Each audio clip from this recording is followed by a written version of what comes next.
আসসালামু আলাইকুম। ওয়ালাইকুম আসসালাম। আপনার নাম, ঠিকানা, পরিচয়? আমার নাম মোহাম্মদ সাজু মিয়া। আপনার গ্রাম চরবেরবাড়ি, থানা নাগেশ্বরী, জেলা কুড়িগ্রাম। আচ্ছা, আপনি এবার কতটুকু জমিতে ভুট্টার চাষ করছেন ভাই? আমি এবার ৩ একর জমি ভুট্টা চাষ করছি। এগুলো জমি হয় না? হ্যাঁ, এগুলো আমার নিজস্ব জমি। আচ্ছা। এগুলোর বয়স কতদিন আজকে? এগুলা বয়স প্রায় ১৫-১৬ দিন। ১৫-১৬ দিন। জি, আচ্ছা। আপনি ভুট্টাতে চাষে ম্যান সার ব্যবহার করেছিলেন। জি মানুষের ব্যবহার করছি। কতটুকু করে ব্যবহার করেছিলেন বিঘা প্রতি? বিঘায় ২০০ গ্রাম। বিঘায় ২০০ গ্রাম।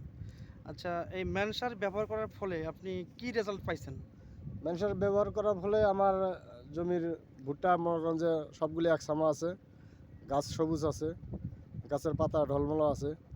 হ্যাঁ, অনেক উপকার পাইছি আমি আর কি মানুষের ব্যবহার মানে করে। অন্যান্য জমিতে দেখা যায় যে ভুট্টার চারা লাগাইছে, কোনো চারা গাছ ছোট, কোনো চারা গাছ বড়। হ্যাঁ। কিন্তু আপনার এখানে কি এরকম ছোট বড় গাছ আছে? না, হয়তো ১৯-২০ একটু থাকতেই পারে কিন্তু এক সামা আছে প্রায় এক সমান আছে। হ্যাঁ। আচ্ছা, গাছগুলোর স্বাস্থ্য কেমন আছে? মোটামুটি মোটা তাজা আছে, মোটা তাজা আছে? সুস্থ আছে। পাতাগুলো কেমন আছে? পাতা ঢলমলা আছে ৪টা। মানে সর্বোপরি গাছের যে গ্রোথটা সেটা কি ঠিক আছে? না ম্যানসার ব্যবহার করার পরে আমার গাছ খাদ্য সংগ্রহ ভালো করতে পারে। মানে গাছের শিপা ভালো থাকে, শিকড় ভালো থাকে? শিকড় ভালো থাকে। জি, আমার যে মাটিতে প্রতিরোধ ক্ষমতা ভালো থাকে। জি। বিভিন্ন সাইড আর কি উপকার আছে আর কি। আমি যদি গাছগুলো দেখানোর চেষ্টা করি, দেখেন এক সমাকৃতির গাছ। তাই না? জি। কোথাও ছোট বড় নাই। তাহলে সাজু ভাই, আপনি কি ম্যান সার ব্যবহার করে স্যাম্পর প্রতি সন্তুষ্ট? আছে মোটামুটি ইনশাআল্লাহ ইয়ে ম্যানসার খুব ভালো একটা রেজাল্ট দিছে। এই চরে তো অনেক জমি আছে, অনেক জমি আছে না? হ্যাঁ, অনেক জমি আছে। আচ্ছা, এটাও আপনার জমিতে ম্যান সার ব্যবহার করা, তাই না? হ্যাঁ, এটা ম্যানসার ব্যবহার করা। দেখানোর চেষ্টা করতেছি।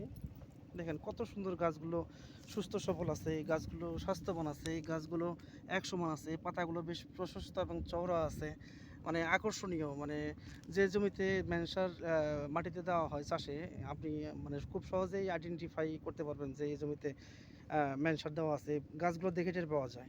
আচ্ছা, এরপরে তো আপনি যখন যে আজকে পানি দিচ্ছেন, তাই না? জি।